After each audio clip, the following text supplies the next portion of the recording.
Imagine being able to adapt to many changes that are happening at the same time in your personal life and at work without losing it, without feeling overwhelmed or saturated or very fatigued by all this change. And so welcome to this channel. My name is Magali. I'm here to teach you how to develop your adaptability system. And of course, this is not going to be done in a few minutes, not in a day, but we need to start somewhere. And whenever I think about developing our adaptability system, I do believe that it is grounded in presence.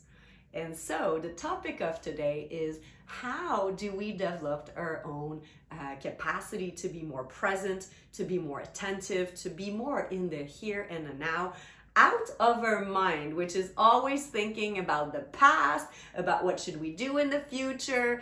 And so just being here, able to observe whatever is happening.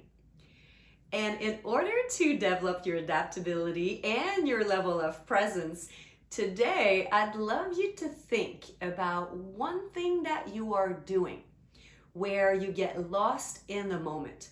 One of your creative outlets that you go to in order to be fully immersed in the moment. So whether it is skiing for you, whether it is golfing for you, whether it is knitting for you, or painting or dancing, whatever this outlet is, I'd love you to do it more often.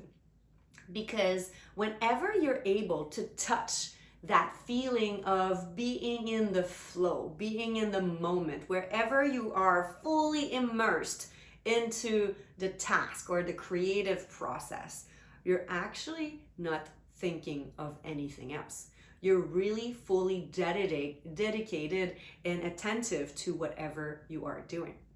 So one way to develop presence is to do a lot more of what we love doing and we might have left aside because we are busy, we have kids, we don't have time, we have lots of work, and so we often will just leave this behind because priorities and everything that seems urgent kind of take the place. And so I'd love you to think about one activity that you really love doing, and for the next week, just do it once or twice. And while you do it, notice how you kind of shift your state, how you come back fully in the moment, and observe how you feel. This is the state that you want to really bring in all the areas of your life. You want to go into the office and be fully there and present. You want to walk into any discussion, any moments with your family, your friends, with that same level of attention. So this is what we're here to develop. So that's your first challenge this week, is to find something you love doing, to find something that you do where you're not thinking of anything else, and to do it maybe a couple of times. That's going to be the first challenge of this week. The second way that I believe we can also develop our ability to be fully present is when we step out of our comfort zone, when you do something new. So think about something that you'd love to learn or experience for the first time.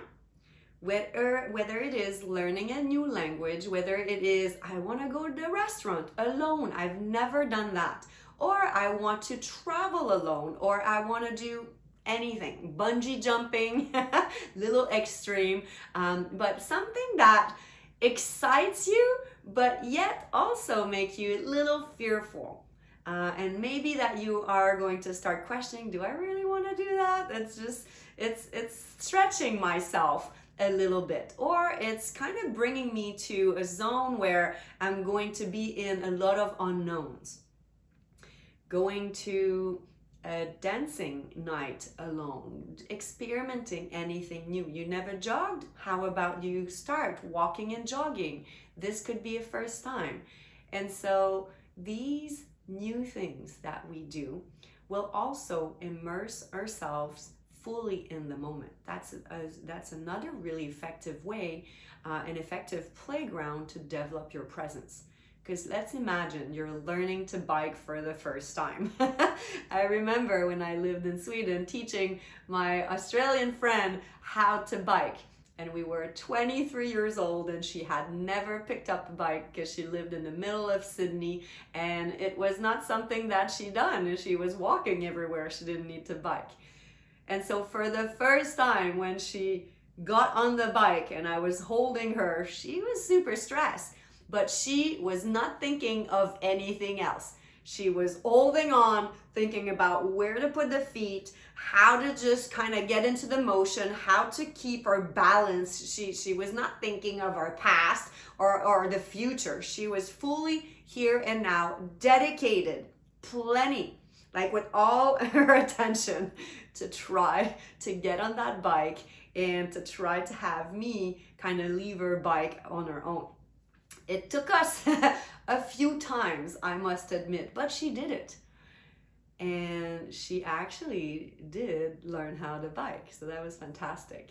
But doing something that will stretch you a little, that will actually have you learn something new, is a fantastic playground to really be fully immersed in the moment. And that is the point. That is really truly how we developed our presence.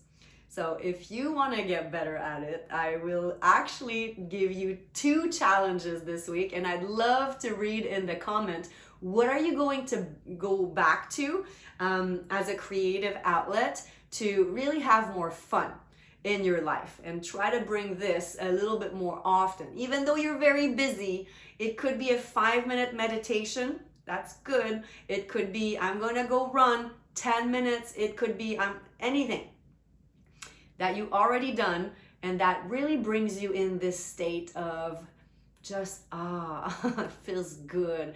I'm creating something. I'm having fun. And so being relaxed and calm and just dedicated to whatever you are doing. That's the first challenge.